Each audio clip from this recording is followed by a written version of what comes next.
name is Carolyn, and you might know me as the Cello Doll. And I am currently based between Boston and New York City, and I am a cellist, composer, and arranger. When I was looking at all of your social media, my original assumption was that you had started your really taken off with your account, with your Instagram account during the pandemic, but that is not the case. You started in 2018 and you were already over 10K followers before the pandemic, correct? Correct, yes. Okay, so when the pandemic hit and everybody started really, coming online, coming into their own on the internet, did that change your approach to Instagram? Did you just have more time to donate to it? How did that change your approach? We all kind of went through a bit of a shock, not a bit, a big shock when all of this happened. And kind of my way to stay accountable and to stay inspired was to just keep going, to keep my regular momentum. And in addition to the Instagram, I was at the point where I was just starting to regularly post on YouTube every week. So at that point, I really pursued that, producing more content, cello covers, getting more into some arranging. And also, I collaborated so much more, and this is what I really enjoyed, with other cellists around the world, because everyone, you get up and then everyone had to go to the computer to stay connected for work or school.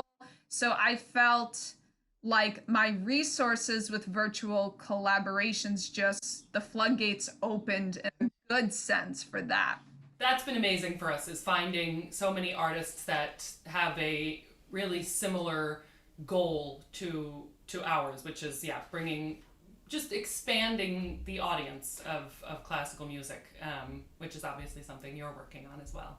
You brought up staying motivated during the pandemic. So how did you stay motivated during the pandemic? Because arguably this was a very different time. You went from being a full-time student and full-time gigging to then obviously spending a lot more time at home. So what did you do on the days where you didn't feel like doing anything? One thing I did, and I talked about this a lot with some of my friends and colleagues, was I really took the time to assess what I wanted out of my own life, especially post-school, because, as a musician, it's amazing that we're always so submerged in what we do, whether we're practicing or sending emails to set up rehearsals, like we're constantly in it. And I started realizing I did not have a work-life balance that was sustainable, and that relatable, maybe a little bit. You got a job, it's a lifestyle. It's I had that on the tip of my tongue. Get it. Oh. and it is. And, especially being in a stationary location, your apartment, your house, everything kind of stops when you have time alone to yourself and you're not actively practicing. And I really took the time to think about, well, besides the here and now, what do I want in the future? What do I want my life to look like? And then I started thinking more about what was sustainable and to give me longevity. I'm not even close to figuring it out, spoiler, but starting that process, it was a big wake-up call for me, because I was burning myself out on a regular basis and I didn't notice. And when I did notice, not great. You just recently graduated from a classical music university, right? And I think when we study classical music, it's almost presented to us that there's really limited options for your career path. And here's the sort of options laid out in front of you, and then you've got to pick one of those. And what I think this pandemic actually allowed us to do as creatives and as artists is to sit back and go, okay, what are my other options? How do I want music to be in my life? Because I don't think it's necessarily about, do I do it full time or not? It's more about, how do I want to do it? And actually realizing that you have a choice and you have an impact on what path you take. Exactly. Yeah. Beautiful. Yeah. A lot of self-discovery. Yes. Um, The pandemic, self discovery. There you go. too much self discovery. Let's talk about some people that you follow online. Who impresses you that you've been following on YouTube or Instagram? A big one that has really, not only someone I admire, but somebody who has offered a lot of education in how to have an effective, consistent online presence is Tina Guo. She is a she specializes in doing studio recording work for a lot of video games, movies. I mean, almost every major modern film, she's the solo cello for. And she does Hans Zimmer. And another person that I really admire and is a mentor of mine from New York is Dave Eggar. And he's a cellist. He performs with Evanescence. That's one of his um, huge performance opportunities. But he also is an incredible arranger, producer, and I actually did one of the coolest collaborations I did in the pandemic was with him, and he works with an dance company, and he started a series called the Cello Diaries, Okay. where the dancers would choreograph programs in their apartment to his cello music.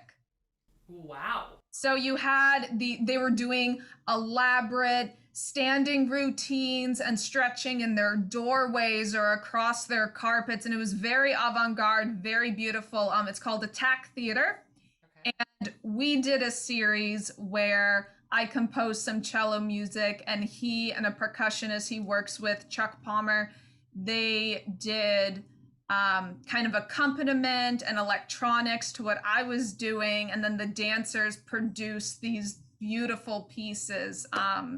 One of them did it was kind of a bridge, and he was dancing underneath the bridge, and it was very haunting and beautiful. So I would check that out. So those are two people I really admire on social media and have really been inspiring me throughout.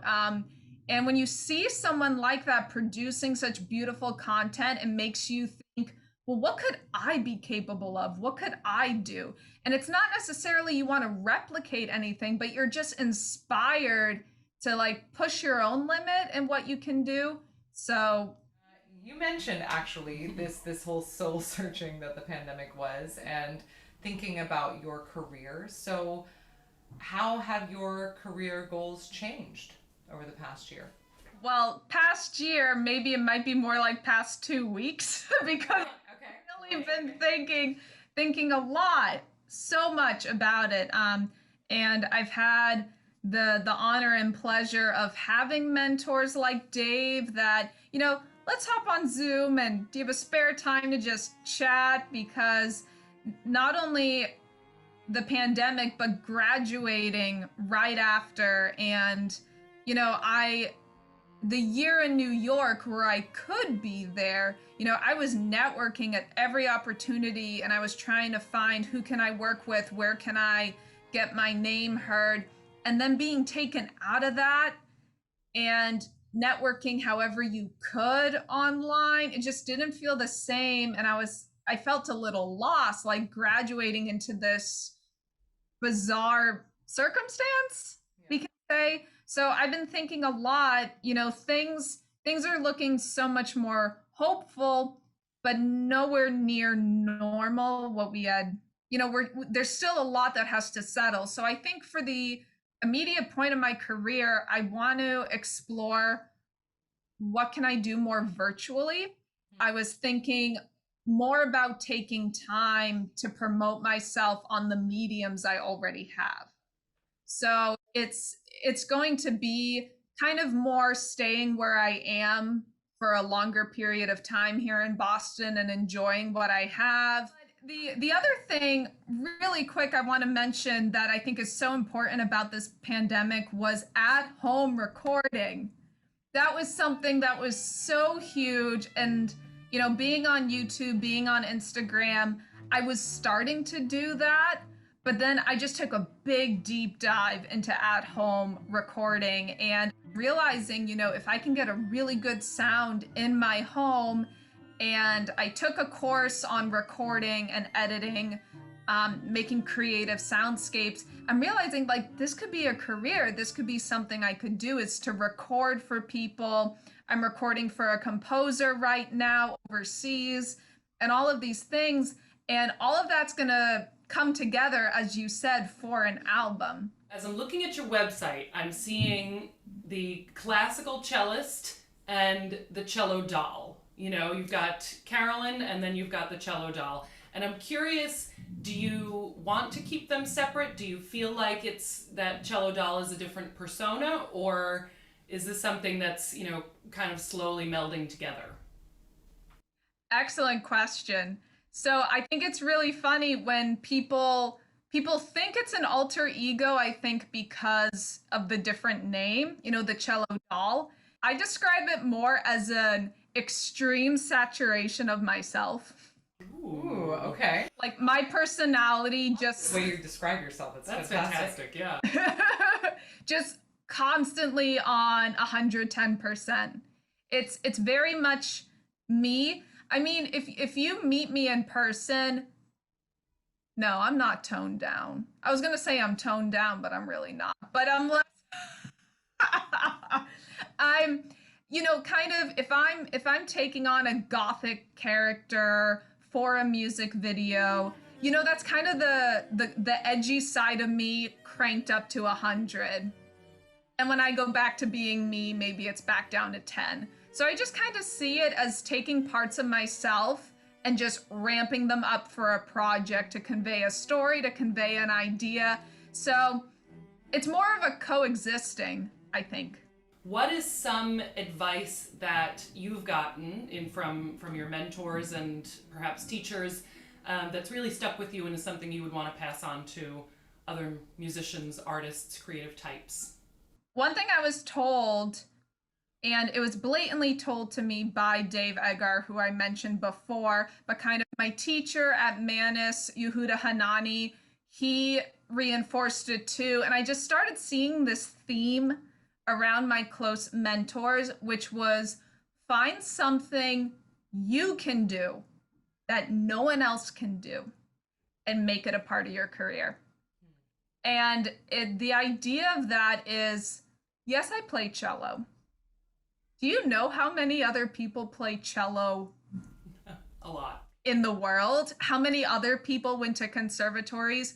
So you mentioned before, when you first start in a conservatory or training professionally, you feel like your options are very small. Like, I have to go to an orchestra, I have to go to a chamber group, I have to do this, I have to win a competition.